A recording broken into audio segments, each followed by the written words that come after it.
Hey there, welcome back to Let's Figure This Life Out Together. It's always a pleasure for me to be here talking to you guys. If you're new here, welcome.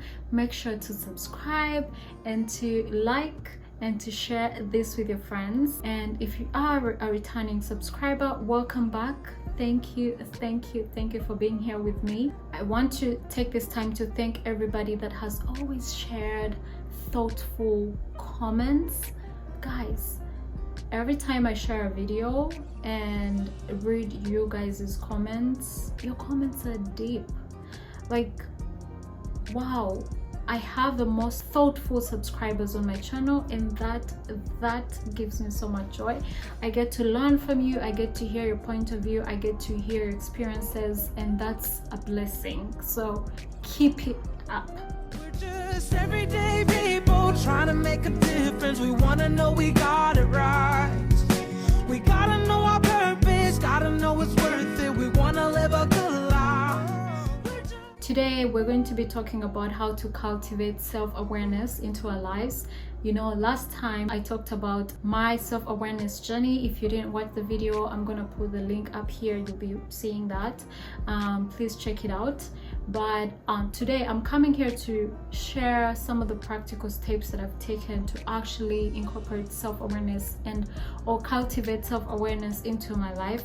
I know for sure that we've always seen videos, at least for me.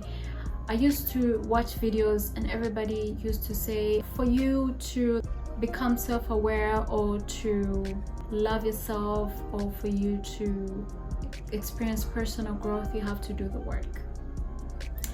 You have to do work, it takes work, it does, work was thrown everywhere. And for me, that made me very curious. I'm like, okay, you're saying work, but what work am I supposed to do?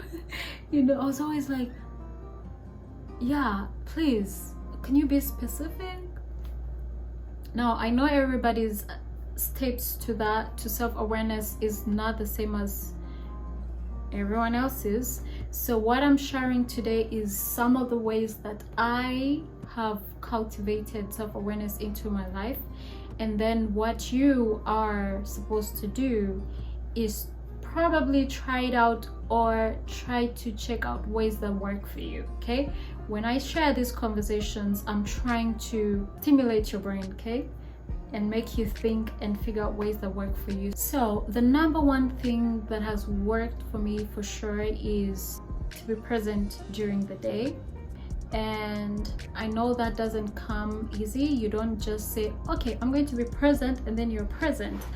You have to prepare your mind, and preparing your mind starts at that hour that your day starts. Now, I'm trying so hard to not say in the morning, because I know we're not all morning people. I know for sure that people work on different schedules and people's bodies work differently.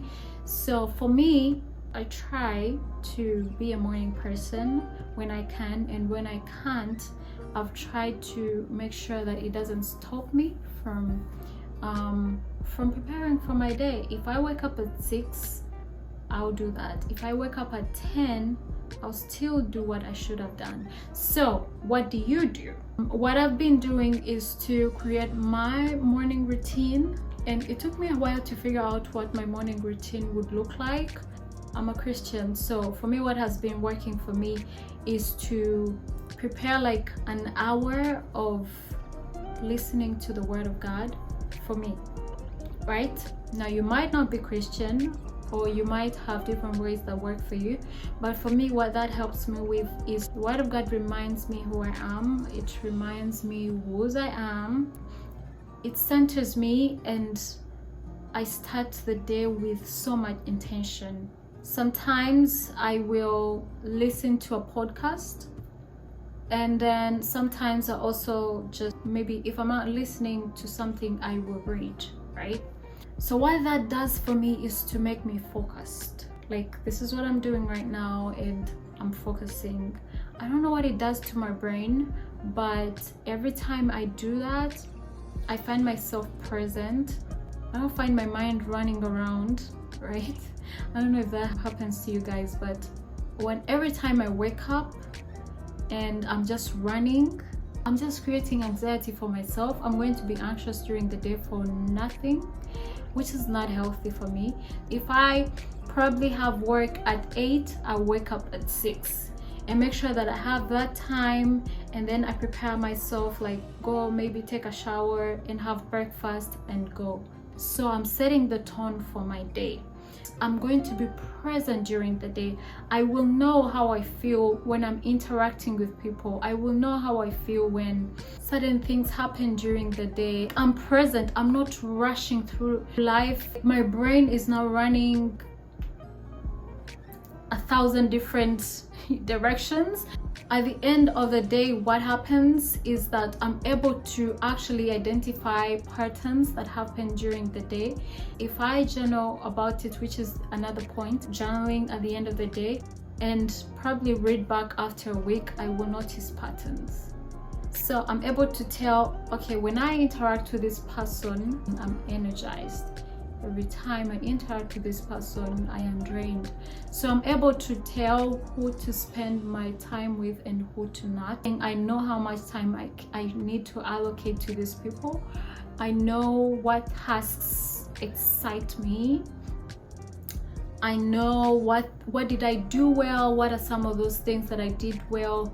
Was I procrastinating during the week, or was I not? Like, those things, you see, when you're present, you're able to notice how you feel, and then you're able to notice a pattern of like some of the things that you need to work on. So setting a tone for your day is something so important. Do not be a person that wakes up at 7:30 and your next class or work is at 8. That's not good for you. For me, when I'm listening to the word, right, I like to listen to teachers of the word. I make sure that when I'm listening to the word, I am not doing 1,000 other things. I am literally seated. I'm not on my phone. I'm seated and listening. Like listening, presently listening. Scientists actually say that our brain is not meant to multitask. What your brain does is actually like it shifts from one task to another, right? So if you are listening to maybe something, a podcast, and you're also doing this thing, your brain keeps shifting, and then what it does is you miss some of the important things. You can miss you're gonna miss a point because for a few seconds you're focused on these other tasks. So create that time that it allows you to like focus on this one thing. Give yourself that. You need that. The other thing is pay close attention to what people in your circle keep bringing up about you. Okay, I know for sure one of the things that I've learned is human interactions reveal so much about you. There are things you'll never know if you are just by yourself. There are things you'll never know, because it's one thing to be in your own space and doing things and not talking to anybody and not interacting with anybody, but then it's different when you put yourself out there and maybe you're talking to friends or working with different people. You always learn a lot. One of the things that I learned with like interacting with people is I noticed that every time a conflict arises, I shut down. That is something I'll never know if I'm by myself, because am I gonna have a conflict with myself? No. So I learned that I shut down when there is a conflict. I shut down when I'm in the middle of maybe a conversation that triggers me. Like I caught that because the people that I was interacting with at the moment brought it up to me. I didn't know it was a thing until they brought it up to me, and then with time I noticed, oh my god, this is so true.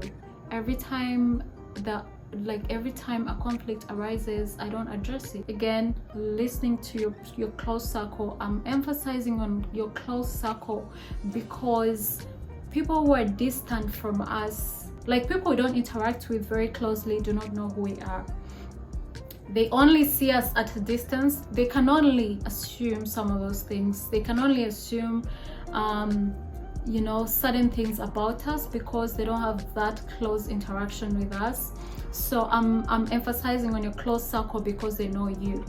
Your family knows you, your best friend knows you, your sister knows you, your kids know you, your husband, your wife, they know you. So when they point out something and you know these are people who have your best interest at heart, listen. Those are the people that are going to help you become a better person. So listen and take note of those things they're saying. And then sometimes it's not even bad things. Sometimes they notice these things that you're very, very good at that you don't know about. See how they contribute to your self-awareness. They bring things to your awareness. And for me, I learned. I shut down when conflict happens and I listen to the people in my circle, and then I took time to also identify that area in my life, and then I worked towards it. So why is this important that you take these tips? It's because first of all, you don't want to be someone who is out here in the world and you don't know who you are. Right? Don't be that person.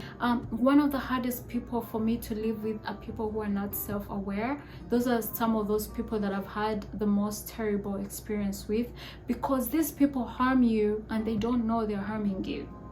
Because we all have toxic behavior, but we become toxic to those around us if we're doing things that we continuously do, harming people without knowing. Don't be that. Do not be that. People who are not self-aware are never, ever, ever accountable for their actions, because they're always denying. They don't believe these things. But when you know something about yourself, someone is telling you, Claire, whenever I'm talking to you, you are on your phone. If I know that about myself, I'll be like, oh my God, you're right. But if I don't know that, I'm gonna be defensive, and that is not good. It becomes so hard for you to build healthy relationships because you're hard to talk to, you're hard to communicate with, and we need to be better for ourselves and for our society. So this is what I had to share with you. Tell me some of the ways that you have incorporated steps towards your self-awareness. Let me know some of the things that have worked for you. Maybe someone is going to benefit from that. I could learn something from you as well. I'm excited to read your comments. As I mentioned earlier, I will see you next time. Thank you so much for your time. Make sure to subscribe and to like and comment on this video and the rest of the videos that I've shared. I will see you next time.